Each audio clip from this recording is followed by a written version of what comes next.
Welcome back, everyone. I'm Sarah Peck, and this is the Startup Pregnant Podcast.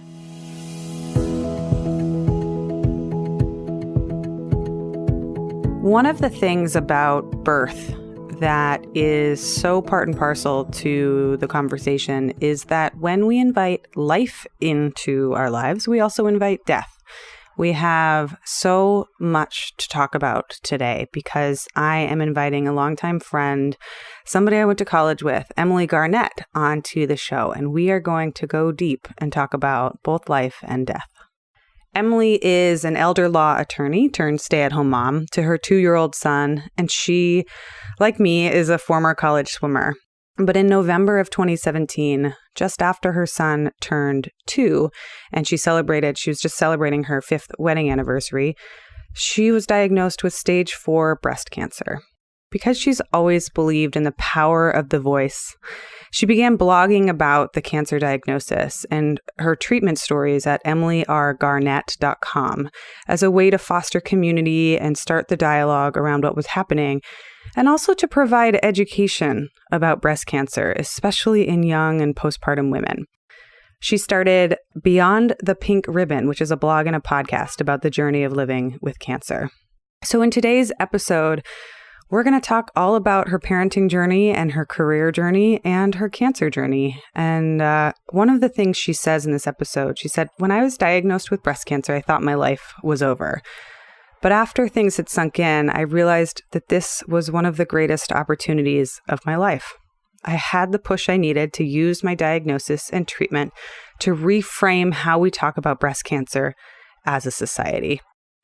The other thing that she says that I think is so important and is such a huge theme to this episode is that living with cancer, whether it's breast cancer or any other type of cancer, doesn't necessarily fall into these two buckets of survivor or death sentence. Just because these are her words, just because someone has finished treatment does not mean that they are done with cancer. And in the same vein, somebody that's been diagnosed with a metastatic disease isn't just sitting around letting the days go by waiting to die. And she said, I'm still alive, and let's treat it that way. And I am so appreciative that she took the time to join us on the show and to talk about all the things that she is building while she is living. So thanks, Emily, for being here. Let's get into the episode. Welcome to the Startup Pregnant Podcast, where we talk to creative leaders about what it means to be an entrepreneur and a parent. I'm your host, Sarah K. Peck. There is so much to learn when it comes to pregnancy and parenting. You all know that I'm a huge fan of learning from experts and gathering your tribe of people to learn from. So one of the ones I highly recommend is called Alavida Nutrition. They are the sponsor of this episode, and they are a tremendous resource when it comes to food and health and wellness. Anna and Megan started the company, and they are registered dietitians and entrepreneurs, and they want to make eating good food and understanding nutrition easier for busy moms. I have been stalking their blog and reading all of the recipes, and now it makes a lot more sense why I crave a bazillion eggs and green juice during my pregnancy, because I understand the science behind it. If you want to learn more about nutrition and how to take care of your body before you're pregnant and while you're growing a baby and afterwards, go check them out at Alavida Nutrition. Also, for Startup Pregnant listeners, if you use the code StartupPregnant, you get 20% off of their self-paced programs or their nutrition consultations. I have all the links in the show notes so you can check them out. And thank you, Alavida Nutrition, for being the sponsor of this episode.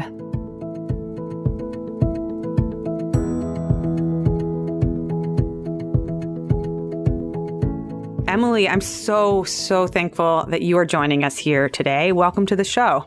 Thank you. I'm so excited to be here. Thank you so much for having me. I've been a big fan of the Startup Pregnant podcast pretty much since it launched, and it's one of my favorite things to listen to. So this is a big honor being on the show.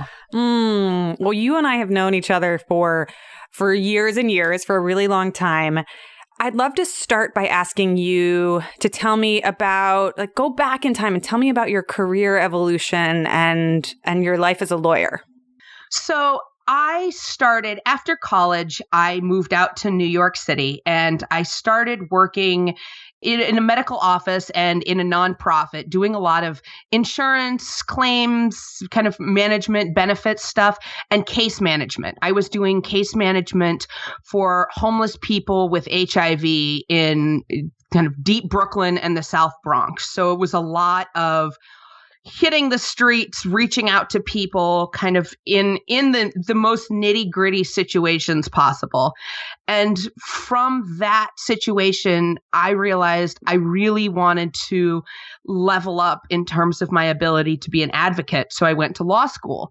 And in law school, I started getting really interested in elder law. My public health interests and my advocacy interests seem to dovetail in working with the geriatric population and special needs populations doing guardianships. So my career really took off there, and I started doing Article 81 guardianships, which in New York is when someone is adjudicated incapacitated, they are assigned an attorney who becomes their proxy for financial and medical and personal needs decisions if there's no family member that can step in. And so that was what I was doing as an attorney. And I was also doing a lot of Medicaid, Medicare, and benefits management, but really a lot of this guardianship stuff. So I was, you name it, I saw it. It was so interesting and crazy and wonderful. But that was where my career took me. And so I would come in and to these people who had nothing. They had dementia or had some sort of issue where they couldn't manage their finances. Some were getting evicted. Some were in hospitals. I had a man who had been hospitalized for over a year with a stroke, who was not a legal resident. He was an undocumented alien and had been living in the US for decades and had a stroke. And so the hospital didn't have anywhere to place him because he didn't have any insurance. He didn't have any documentation. And I was assigned to be his guardian. And so I petitioned immigration to allow him to stay in the U.S. as a permanent resident under the color of law. And once you're assigned permanent residency through this avenue, you're automatically eligible for lifetime Medicaid benefits. So I was able to keep him from deportation, get him Medicaid benefits, and allow him to stay in the U.S. and receive medical care for the rest of his life. And he was a younger guy, too. He was not, he had many, many decades left to live. So it was just crazy being able to step in and really shift the course of people's lives like that. So it was, I loved it, but it was very intense, 24/7. Like it's like having children because you're always on call for these people who are so desperately in need of guidance and assistance in every facet of their life.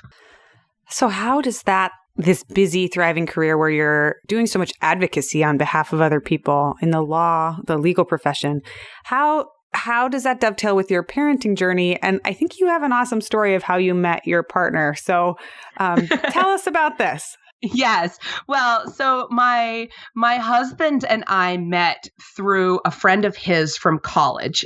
We just celebrated our 10-year anniversary of the night that we met yesterday at the time of recording. So we met through a friend of his from college, and this was in 2008. So the reference that he made was much more timely then. And he introduced himself, and he looks at me and he goes, "I'm a custom wood furniture maker, like Aiden from Sex and the City, or Jesus." And it was like, I was just floored. I was like, that is the most hilarious and amazing introduction ever. I'm so intrigued. I'm so fascinated. And so we just hit it off, and we've been together ever since. And we were together for 4.5 years before we got married, and then another 2 years before we started really trying to get pregnant. So we had lived a lot of life together before we brought kids into the equation. We went through grad school and law school and jobs and job gains and losses. And it was it was a lot. We had seen a lot of life together. So I felt like I thought that we were prepared for anything. Spoiler alert, we were not. Yep. But so it was, he was incredibly supportive of this legal career, but it was a very intense career. It was really, when I say 24/7, it was 24/7. I had situations where I would get phone calls at 1 or 2 in the morning and have to throw on some clothes and go downtown and take care of my ward because things were happening with a home health aide, or they were sick or at the hospital. And one of the things that you don't realize when you take on a guardianship is that you're effectively the parent, you're the decision maker for everything. So I had a ward who became very violent one night. He had a lot of paranoia and became very violent toward his home health aide. And the home health aide said, "This is not a safe environment for me. I need to leave." So I had to go down there and call 911, bring the paramedics into the scene and get him taken to a psychiatric emergency room where he was held until we could stabilize him. And this was, in the middle of the night. And I'm by myself at 20 something dealing with this very, very large older gentleman. So it was wild. And then how does parenting, like, I just am trying to even imagine how you deal with a career like that and decide to become parents and then have children. Tell me about, like, was the decision to start having children an easy one to make? And then what did it look like in reality? Well, so I had been working for, I guess, about 3 years before we decided that we were ready to start trying to have kids. And my husband also has a very demanding career. And we were looking at both of us in these really, really intensive, demanding roles. And I just said, I'm well set up. I'm well equipped to take a step back for a few years, because being an attorney in that specific specialty, it's easy to maintain those connections. And so I was very comfortable saying, look, I'm going to take a step back and try to stay home a little bit more. I maintained all of my professional connections, and I had networked quite a bit with the idea that I would kind of keep my foot in the game. And I did, but primarily stay home once we had a child. And we were both really excited about that possibility. So once I got pregnant in 2015 with our son, I made plans to start kind of pulling myself back from my guardianships. And I stayed on in kind of an advisory role after he was born. And that allowed me to maintain connections with the courts and with the attorneys and other people that were involved in those roles after I left my job. But I did leave my job right before he was born and chose to become a primarily stay-at-home parent, which was also terrifying. Yeah, the stay-at-home parent thing is you're jumping off the deep end, and there's no colleagues or guides to tell you how to do it. In some ways, it's just what was it like for you? Did you find it amazing, difficult, overwhelming, challenging? What was it like for you, Sarah? I've done a lot of hard things in my life. As you know, I was a college swimmer. I ran the New York City Marathon. I went through law school. I was an attorney. I dealt with people with dementia that had none of that compared to the first few months of my son's life. I have never felt so overwhelmed and terrified and unprepared and just in over my head. I think that there are a lot of people that jump into motherhood and say, you know what, I feel good about this. And I have to say, truth bomb, I did not. I love my son and I love having him and being a mother, but that shifting roles into being a new parent was so insanely difficult for me. And so it did not come naturally. It did not feel like any of it felt like I was prepared to do it. It was really, really hard. I agree. Yes. Yes. And also it's so like, I always struggle, and this is probably a recurring theme of what we'll talk about today, but I always struggle with trying to like communicate it to people. Cause I remember when I wasn't a parent and people talked about all these cliches of motherhood. So it's hard. It's the hardest thing you'll ever do. And I was like, yeah.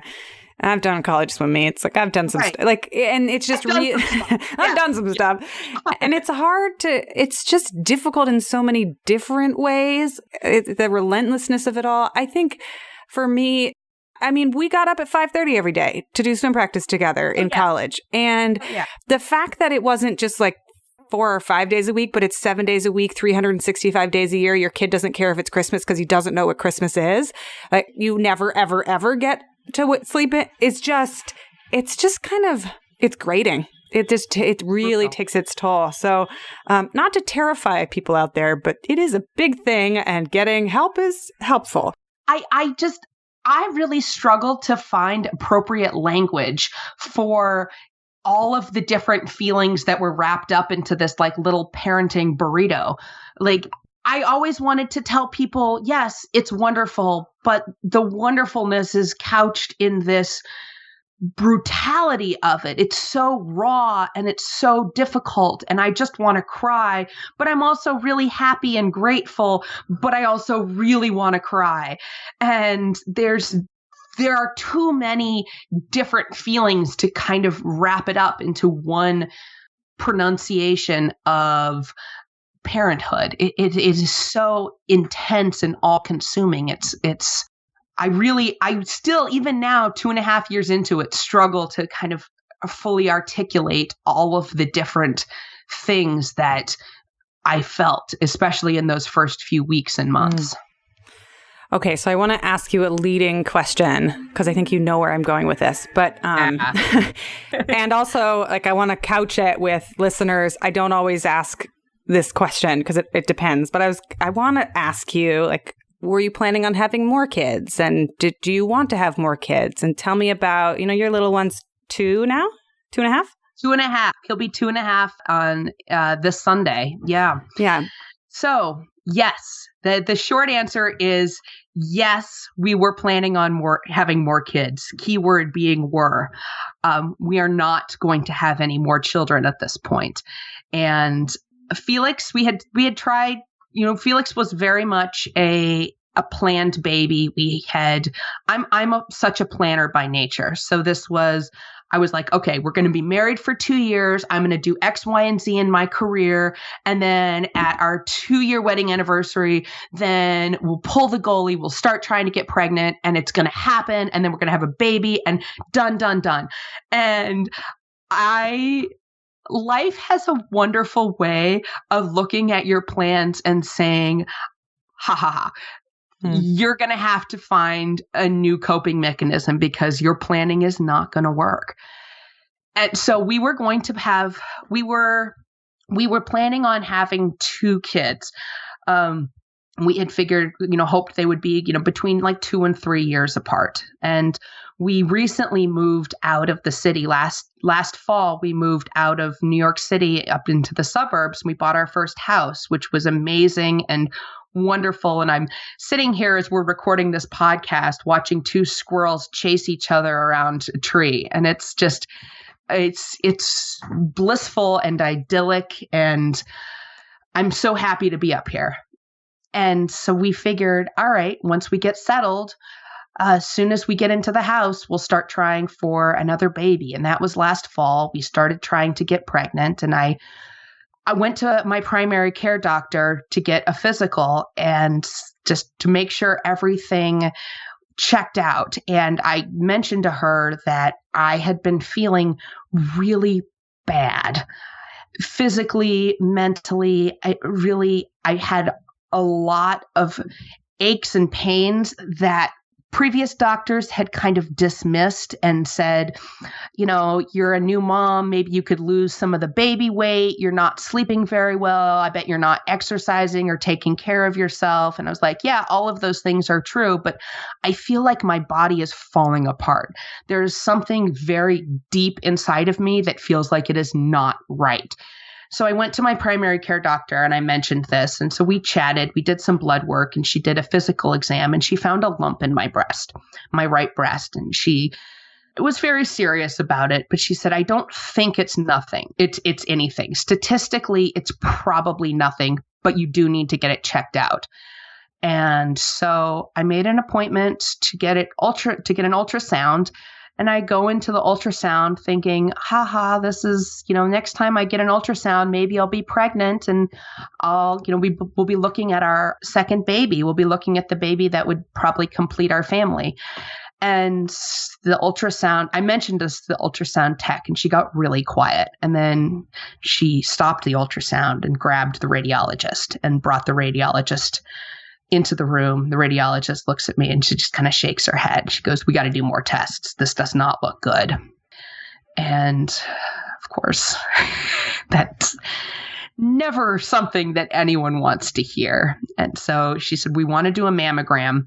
We're going to do one right now, not, schedule it for next week, but we're moving you into the next room over in 5 minutes kind of thing. And does the mammogram. And I'm very nervous at this point, talking to the tech that's doing the mammogram. And I'm like, these are usually nothing, right? We're trying to have a baby. And she said, well, cancer these days is really treatable. And I was like, oh, the what now? What word did you just use?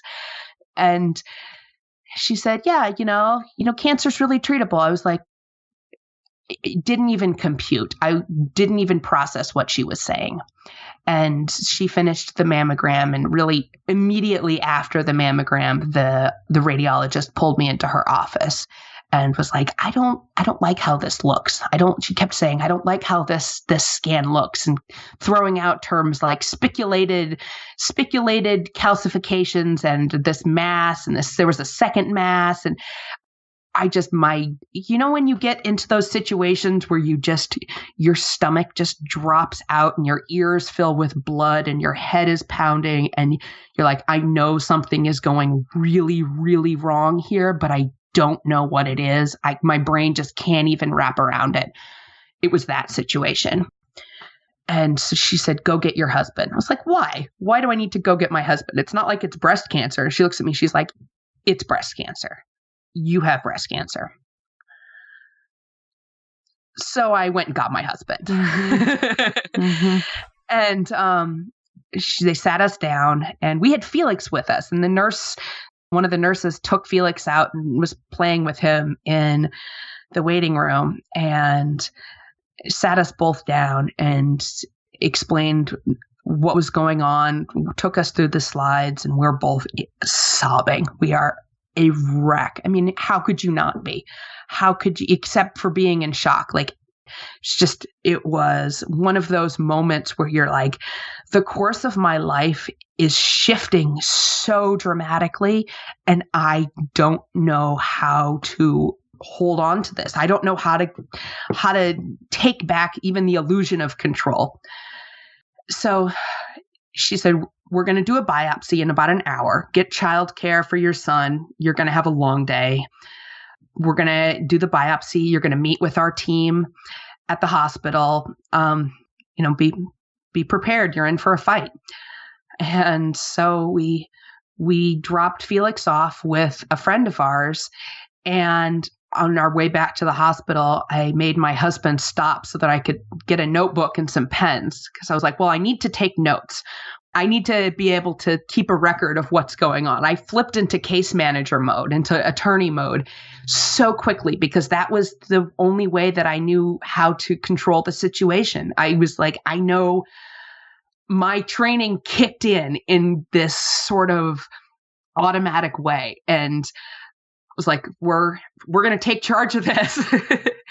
And we went into the biopsy. The biopsy was, without getting into too much detail, excruciatingly painful and very unpleasant, and took a really long time.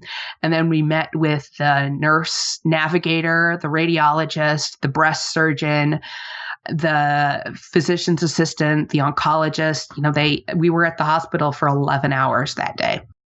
And they pretty much were like, okay, you're looking at a mastectomy and some pretty intense chemotherapy, probably radiation, but they didn't think that the cancer had spread. And I kept bringing up to them that I had some pretty awful bone pain that no one could explain in my back and my ribs and my chest, that this very strange, these little pain spots that no one could explain. And they said, it's nothing, but if you're really worried about it, maybe we'll do a scan later on, but let's focus on the breast here. Let's focus on getting the breast taken care of. And then maybe we'll send you to physical therapy or something. They were pretty dismissive of it. Oh, I can't even imagine just dealing with all of that information so suddenly and so fast. Yes. I think I spent probably a good month replaying those conversations in my head every night, to the point where I needed to call my doctor and say, you have to medicate me in order to get me to stop ruminating about this, because I would just sit there for hours, sleepless, playing it back over in my head going, how did this really happen? I'm going to wake up and this is going to be a joke.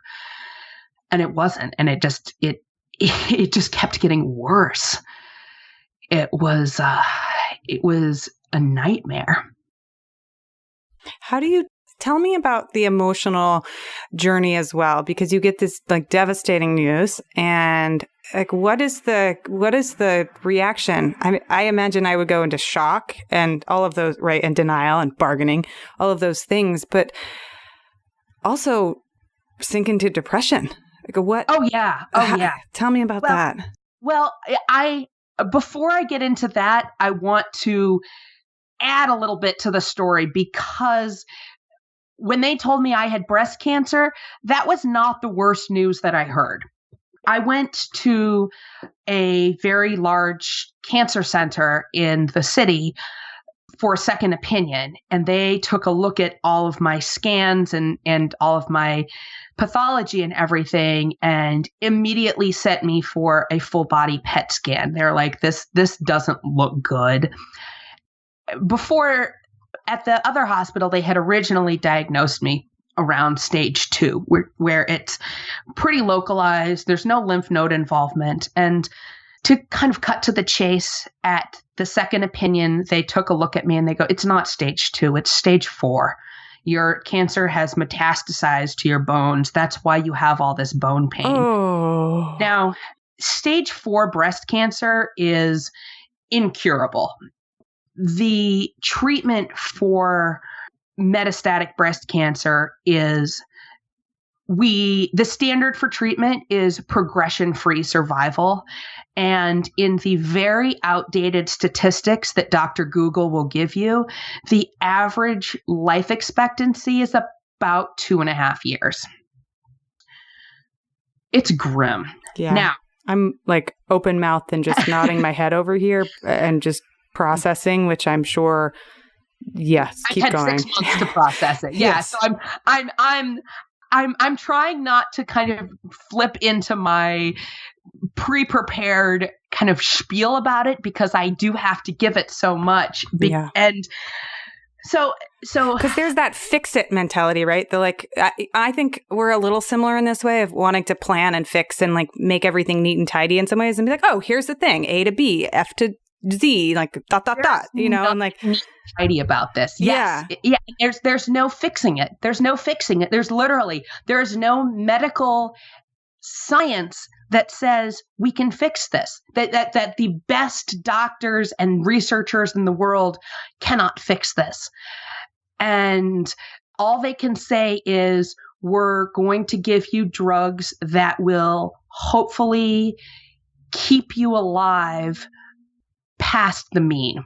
Now, I also am fortunate in that I'm young, I'm healthy, and the kind of the technical breakdown of my cancer is not as scary as it could be. So I look at that and I say, you know what? We're not in worst case scenario. We're close, but we're not. We're not in worst case scenario, and we can do this. Like we can work with this. So, but yes, to get back to your original question, Sarah, I got super depressed.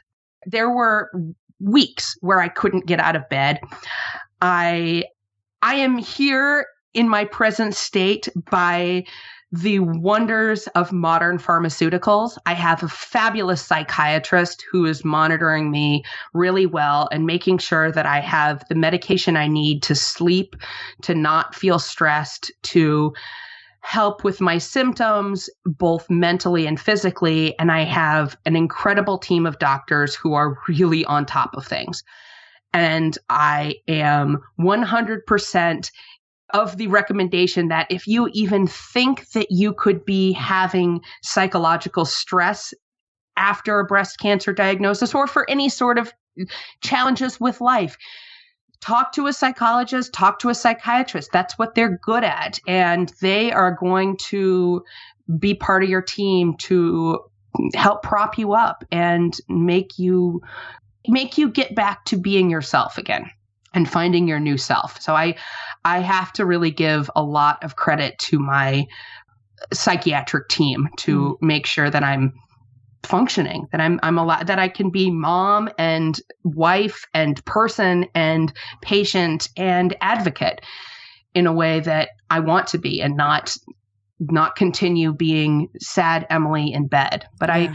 I spent a lot of time in a lot of stages of grief. I went through the stages of grief in very acute, very real ways. And they're not done. They're not, the stages of grief are not, I like to think of them as a black hole. And it sounds a little bit morbid, but you have to get to that point where you look at the absolute worst case scenario. And I'm going to get really emotional saying this because it is so hard to imagine, but you have to look at the worst case scenario and say, you know what?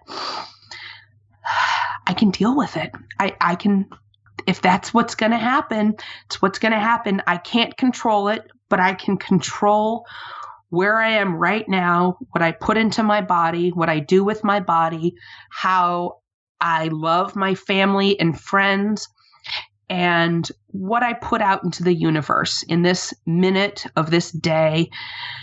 That's what I can control, and everything else is out of my control. And so you just send it into that black hole and say, it's gone. It's not mine. It's not mine to hold on to.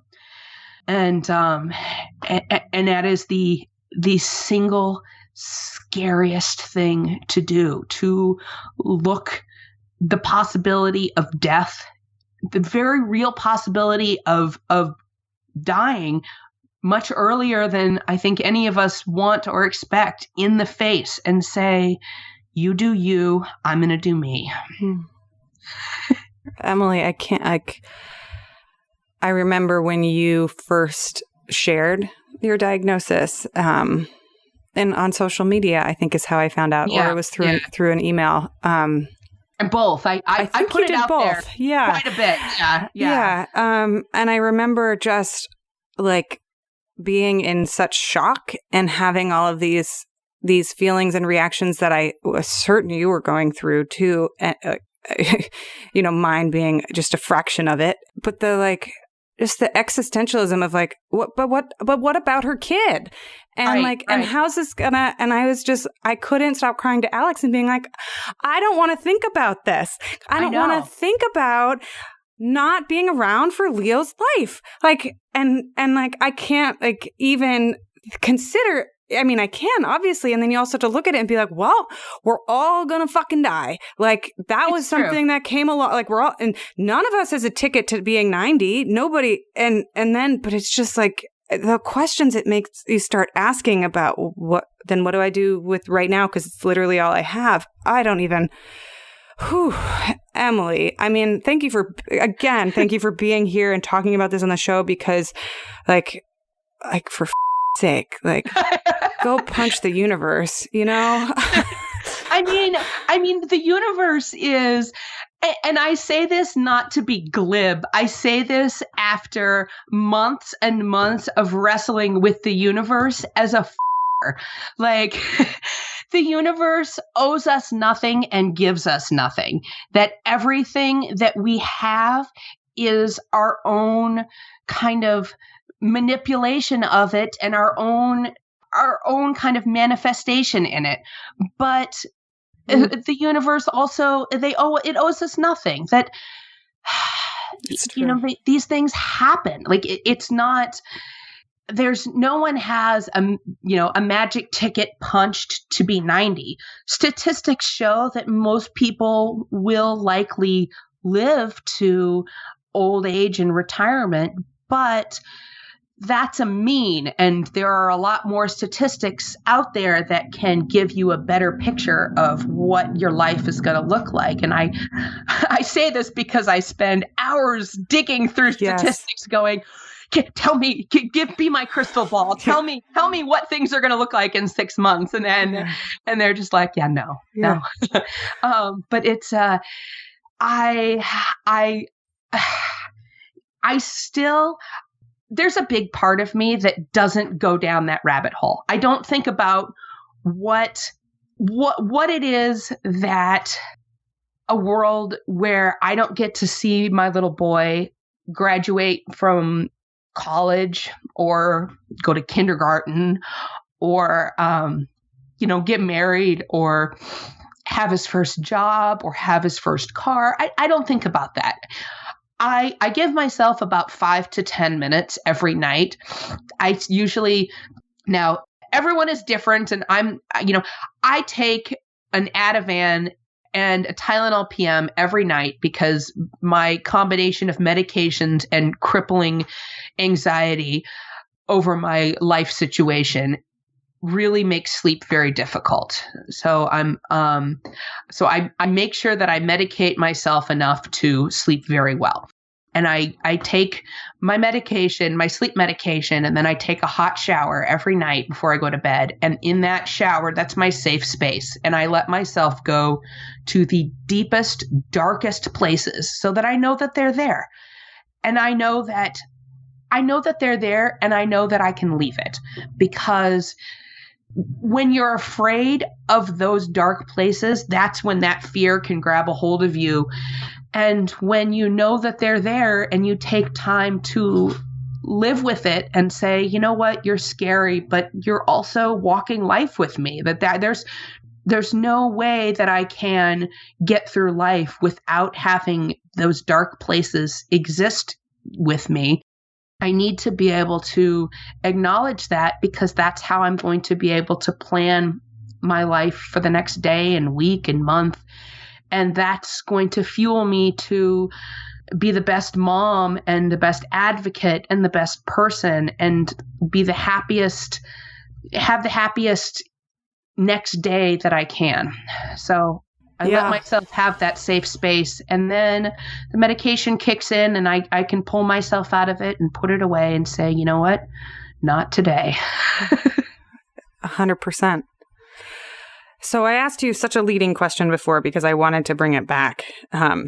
Because people don't know, right? They don't know everything that's inside of us. And so people will invariably ask, like, oh, are you having another? Or, oh, yeah.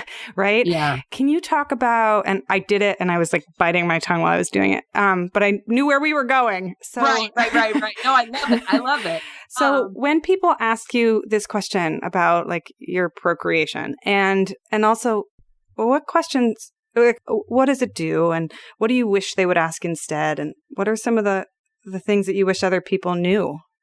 Well, I I'm a pretty blunt person about this, about my cancer diagnosis and how it's impacted my fertility. So my cancer is driven by estrogen, and the first course of treatment that I had was to completely shut down my ovaries and put me into permanent menopause at age 32.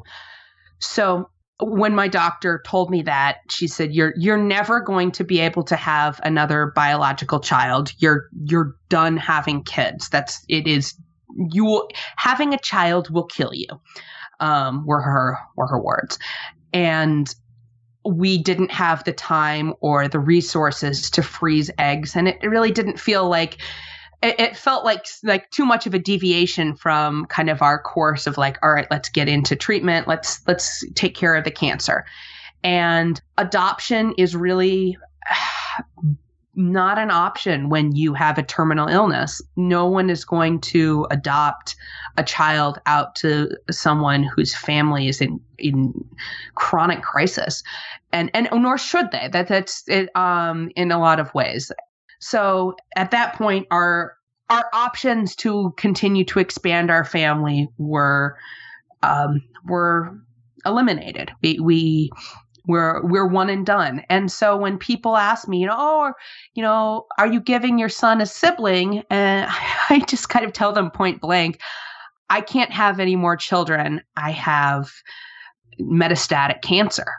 And for me, I'm very open about my cancer diagnosis because I think that it's important to create the opportunity to have the uncomfortable conversations. And I want people to feel like they can engage with me about that. But God, it stings. Like it's so hard to listen to people try to fix that. I had a nurse at one of my appointments a few months ago ask me if we were having any other kids. And I was like, no, you have my chart in front of me. I'm not having any other kids. And she's like, well, she was like so glib about it. And she was like, well, you could always adopt. I'm like, no, we can't. We have no other options. And so I think that it's not the question that bothers me, although I do think that people need to, if you're going to ask that question, be prepared for staying in an uncomfortable space with the answer. And that is what I ask of people, is that if the answer is not readily apparent, know that there's a reason. That if you want to know why we're not having any more kids, be willing to sit and talk to me about my cancer diagnosis and my prognosis and my life expectancy. And those are very uncomfortable things to sit and talk about. But if you want to share that space with me, you're sharing a space with me about some of the deepest, most intimate parts of my existence. So that's a gift. That's a really incredible opportunity. Yeah. You mentioned two things that I think are so important, and we were talking about this in one of our online conversations too. First, people are so glib about how, what about this? What about this? They ask so many questions that are actually really invasive questions. So invasive. It's, when you boil it down, it's like, so how does your uterus function and when will you be making more life? It's like, hold on, please. Wait. But then the other thing you said that I think is so important is that people really try to fix the problem. Like if they don't like your answer, they're like, well, you could just do this. And I find that so disrespectful because it kind of assumes that you haven't ever thought about this before or you're not consumed by it. It's like, oh, well, have you tried IVF? And it's like, I've never even heard of that before. What is that? Why don't you tell me? Yeah. Well, and it assumes a tremendous amount of privilege. And that is so clear to me because when I first received my diagnosis, I jumped into case manager mode in the most aggressive way possible. I was like, I need to get all of my information together. I need to research this. And it was cathartic for me. It gave me something to be in charge of. And I really went kind of balls to the wall with all of the fertility information because I wanted to make sure that we were making the most informed choice possible. And I made a number of appointments with different fertility places in the tri-state area to talk to them about what my fertility options are. There's a whole subspecialty called oncofertility that just deals with fertility preservation for people with estrogen issues. So breast cancer with, an estrogen receptor component to it. And I called them up and basically grilled them about what their procedures were, how much it costs, what the timeline was, whether or not it was covered by insurance. And the procedures are extraordinarily expensive. If my memory serves me correct, they had quoted me between $10,000 and $12,000 for either egg or embryo preservation when you're dealing with the oncofertility component of it. Because you have to, the protocols are a little bit different because you can't stimulate the ovaries in a way that you would normally because of the estrogen concerns. So It was a little bit more nuanced. So I said, okay, well, so assuming we were to go forward with that, how would we then utilize that egg or embryo?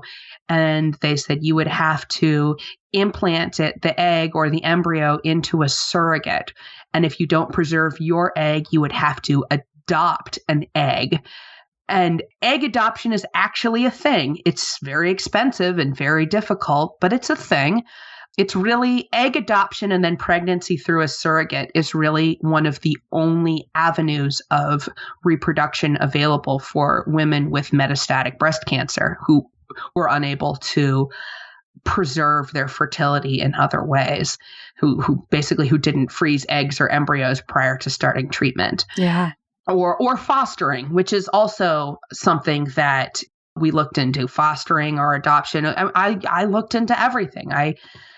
But you're talking at minimum 5 figures, sometimes pushing into a 6-figure total if you're looking at going through the legal process of adopting an egg and then utilizing a surrogate and then caring for a new baby while you're undergoing cancer treatment.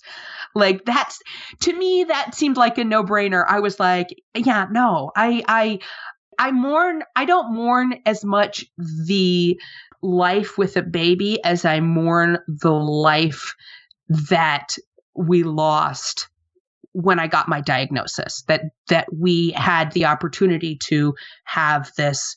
It's what, looking back, would have been a very normal existence rather than this very strange cancer life. Mm-hmm. So it's, I want people to know that if you're going to ask those very personal questions, and I don't necessarily think that should always be off limits. I mean, certainly to strangers, it's a pretty awkward question, but if it should be a question that you're asking and being willing to sit with the answer, not trying to fix it, not trying to assume that someone has the financial, economic, psychosocial means to go forward with that. Yeah. I had a lot of people push back when I said, I'm not preserving my eggs. And they kept saying, why not? Why not? You really should do that.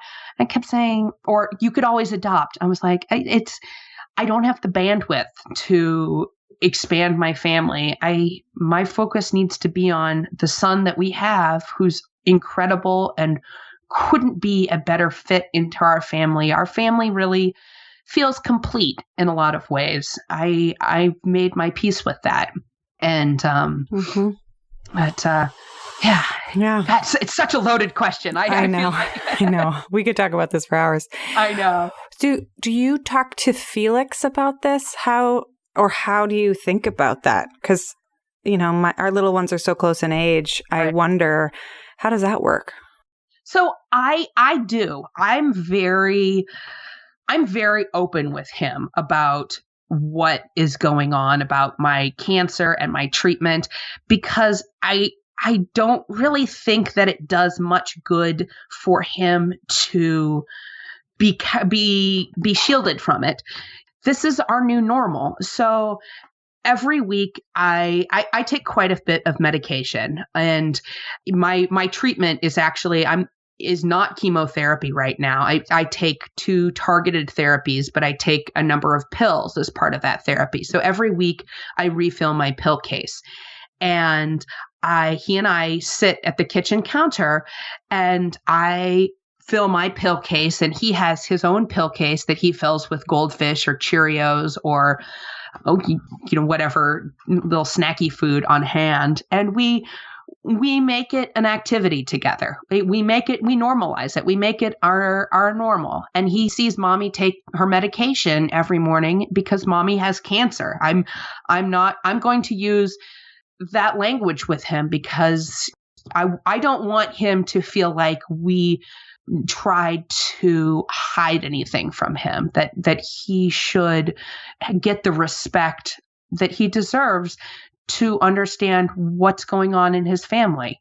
And so I tell him, mommy has a doctor's appointment because mommy has cancer, and mommy is going to the doctor because the doctor's taking care of her.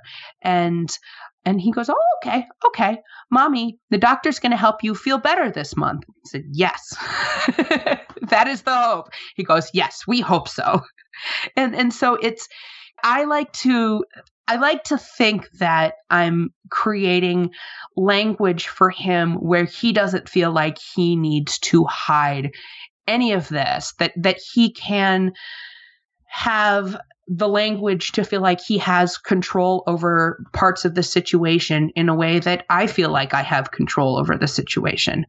And so I want to keep him aware of what's going on in our family, and help him recognize that this is our family's new normal, and this is what's going on in our family, and this is how he can be a part of that. Mm-hmm. I mean, sometimes I just look at our kids and other kids, and they know so much. They get so much of what's going on, and it's just including them in it, even if it's really, really hard. It's parenting. We talked about this. Parenting. Oh, yeah. Oh my gosh. And just to jump off of that, when they get it, it's so incredible and so beautiful, the things that they can say and do. Like, it's including them in that part of life is beautiful because they're so loving and empathetic, and maybe not understanding all of the nuances of it. But if you say, one time I was crying, and he came over and goes, Mama, why are you sad? And I said, I'm sad because Mama's sick and she's very scared. And he ran over to get his little bunny, his little lovey, and he ran over to me and gave me a big hug and dabbed my eyes with his little bunny blanket and sat with me. And he goes, I love you, Mommy. It's okay. It's okay to be scared. I'm like, they get it. They get so much. Like, yeah. Why would I hide something from him when he has so much power in his little mind and body to be an incredible little human being? So much so. So much so. So the last thing I want to ask you about, I mean, we could talk for 20 million hours. I know, right? But I want to, what I think is just so especially cool with everything that's happened in your life in the last 6 months, and the fact that you're willing to take the time to be on the show, is that you took all the skills that you had from your first career and from parenting, and you have created this huge advocacy and awareness program. It's like you've channeled the energy into something so meaningful. Can you tell us about Beyond the Pink Ribbon and what it is and what you do with it? Yes, yes. Well, I like to refer to it as my cancer hobby. And Beyond the Pink Ribbon is my personal blog. It started as a way to give people a place to catch up on what was going on without having to ask me, because I was so unavailable to rehash the story over and over again. And I wanted to have a record of it. And in some ways, I wanted to have a record of it in case I died, that I wanted Felix to have a record of what his mom went through in her diagnosis in a way that was raw and in real time. And so I started blogging my diagnosis and my procedures and my treatment and my fertility struggles. And I try to get something down about once a week to really create this narrative of what, as I said, like a series of snapshots in writing of what life looks like with metastatic cancer, because there's such an unnecessary dichotomy between, oh, rah, rah, rah, you have cancer, you're going to fight it and beat it and be a survivor, or it's a death sentence. And I'm not a survivor in kind of that traditional nomenclature, but I'm certainly not on my deathbed. And I need people to recognize that. And I don't think that I'm alone in the cancer community with people needing to be recognized as a human, as someone who cancer needs to live with me rather than me living with cancer. And yes. So I started blogging, and I realized that this is a really fantastic educational tool. And my case management skills and my legal skills and my organizational skills really all dovetailed into creating this living document of, how to live life with cancer, how, what is breast cancer? How do you organize yourself?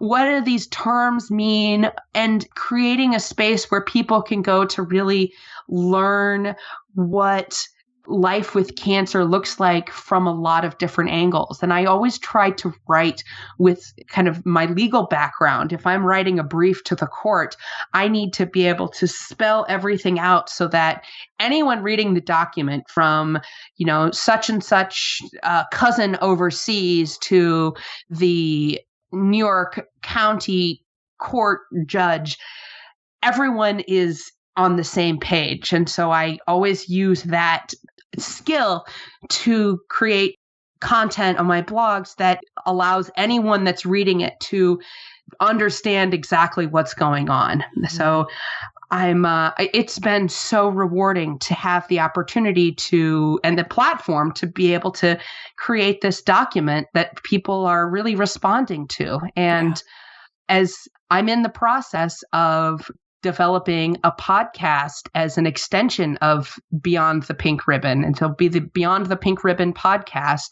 And I'm hoping to have it launched in the next month or so. It was originally going to be this month, but then I came down with a cold, and I have slowly but surely started learning that when I need to pump the brakes. Yes. And so I'm pumping the brakes until I get over my cold, and then I'm revving back up to get the podcast underway, because I want conversations like this one to keep happening, where people who are living life with this, with these diagnoses that sound so frightening and terrible, but are taking them and becoming entrepreneurs and advocates and educators and developing these incredible systems and networks to take other people that are living with cancer and pull them up and do so much within that community and our community at large, our community of humans. You said something so important in one of our earlier notes back and forth. You said life with breast cancer does not always fall into the category of survivor or death sentence. And that's something you're touching on right now, about how you're not dead. Like, no. Yeah, like, and there's this, people can get so morose and so like, oh, we shouldn't talk to so-and-so, or they like really, they don't know where to go. You. Yeah. I'm like, no, I'm still here. But like, I spent weeks where I was like, when I first got my metastatic diagnosis, I would just look in the mirror and go, all right, so am I just going to like wither away and die? Like I had no frame of reference for how progression in that disease looks like. And I think people always know someone or a friend of a friend or someone who gets a cancer diagnosis and 6 weeks later they're dead. And that does happen. But for a much larger percentage of people, they get this diagnosis and then they say, okay, well, now I got to find childcare and who's going to make dinner? Yeah. And I got to go pick up my prescriptions and the water bill's due. And let me stop by the pool and go for a swim. Like, yeah, let me go. What do I need to do to take care of myself? Like, life still happens. And I got to say, like, if you're willing to accept it, there is a tremendous amount of magic in cancer. And I don't want to sound so Pollyanna about it, but it's true that getting diagnosed with cancer was the first opportunity since my son was born for me to find a space for myself again, to find out what I needed for self-care, and to speak up about my needs and to say, look, my body was falling apart and I knew it and no one took me seriously. And now I am never going to let that happen. I am going to shout from the rooftops, I am my number one priority. Yeah. And I'm going to say, look, this is how I want to live my life from no uncertain terms. And the people that I meet who are just so happy to embrace me and take me under their wing and lift me up and give me love and courage and really, you can find some of the best of the world. The best of humanity comes out. And if you are willing to acknowledge it, and it's when you think about what happened after September 11th, like people came together in ways that the world was falling apart and people came together in ways that was just unfathomable. And that's kind of how I feel like my life transpired, that my life collapsed. And then so many people came out of the woodwork and said, I want to lift you up in this small but meaningful way. And I was able to find my voice as an advocate, find a space to write and to utilize all of my skills in a way that allows me to get out of bed in the morning and create a space for my child that makes him a more understanding and empathetic human being. And there's so much magic there if you are willing to let it exist concurrently with the sadness and the sorrow and the uncertainty. It's like carrying 2 shopping bags and you're just walking with them. It's not an adversary. It's just part of your luggage of life. Emily, thank you so much for being here and for sharing your story and your journey in the middle of it. It's really an honor to have you on the show. Oh, it's an honor to be here. I'm so thankful that you're letting me talk about this, and I'm so honored to be here, Sarah. This is really a gift. Thank you.